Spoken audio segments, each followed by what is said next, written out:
Ticarico aqui, hoje para falar sobre a vitória da Espanha sobre a Argentina durante a prorrogação pelo placar de 1-0 nessa final de Copa do Mundo, onde a Espanha conseguiu uma vitória bem sofrida, mesmo com um a mais, desde o final do segundo tempo da partida, e a Argentina que a proposta não foi jogar durante os 120 minutos.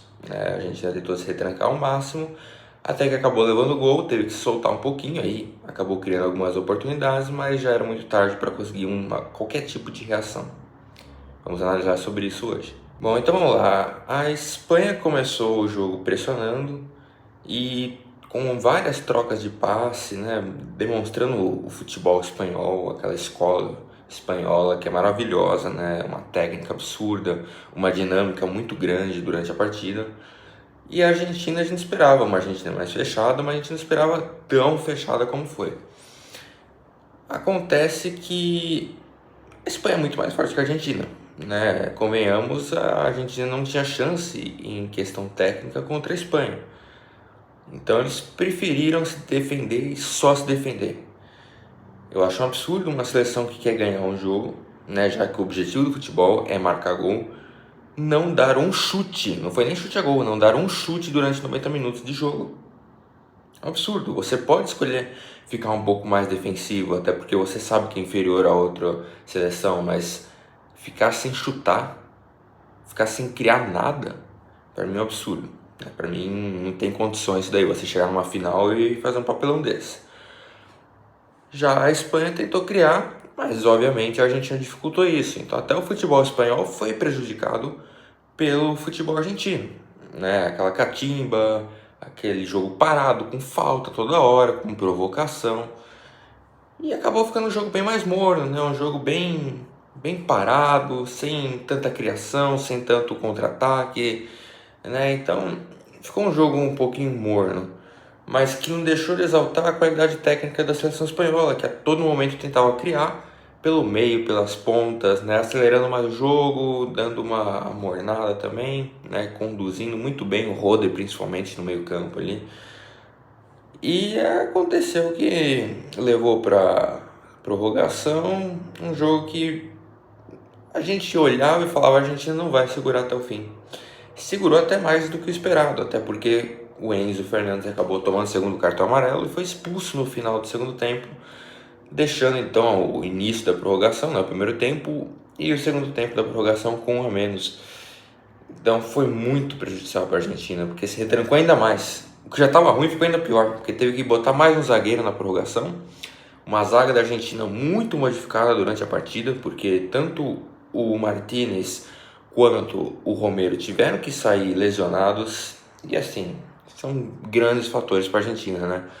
Um zagueiro de criação e um zagueiro que na Argentina é muito bom, que é o Romero, né? O Romero é indiscutivelmente um dos melhores zagueiros da Copa, né? Uma atuação fenomenal dele. E o Licha Martínez também, né? São muito importantes para aquela zaga da Argentina e para a seleção argentina em si. O próprio Paredes acabou no começo da partida, no início eu falei: nossa, mas por que ele não colocou o Paredes, né? Que era o melhor meio-campista da Argentina na Copa.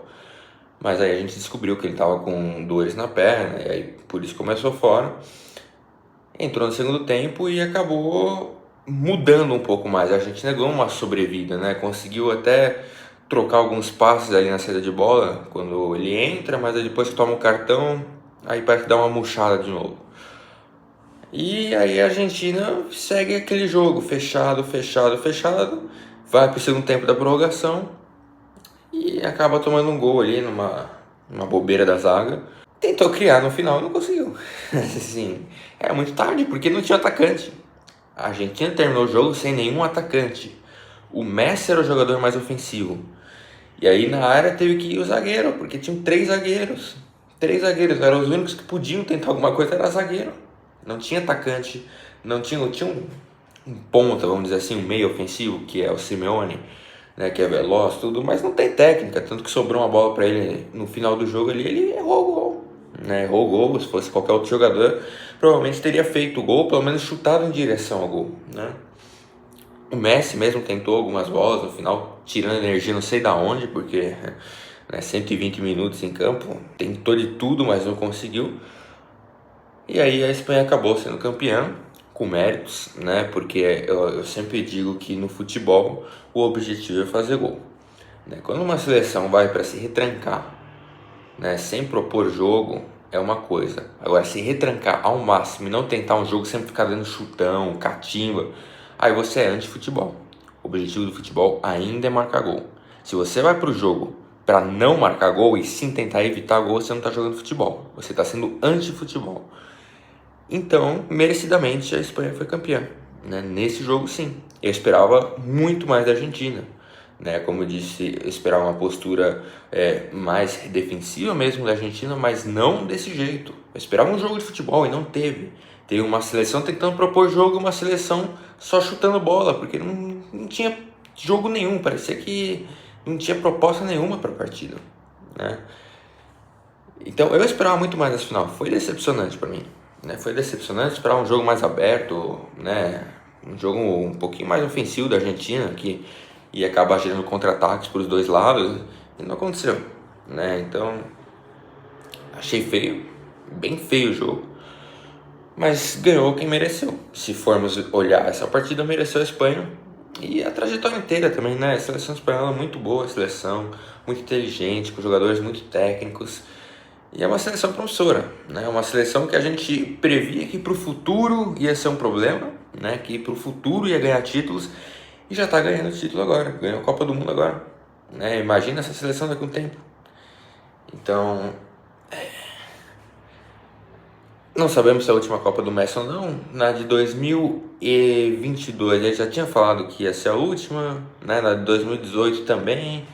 Ele sempre vem adiando, vem adiando. O fato é que quando o Messi se aposentar, eu não sei se essa seleção argentina tem alguma força para dar trabalho às outras equipes, né? Eu acho que grande parte da Argentina é o Messi. E a gente tem que pensar que vai ter uma renovação de ciclo também, porque muitos desses jogadores provavelmente não vão estar para o próximo ciclo de Copa.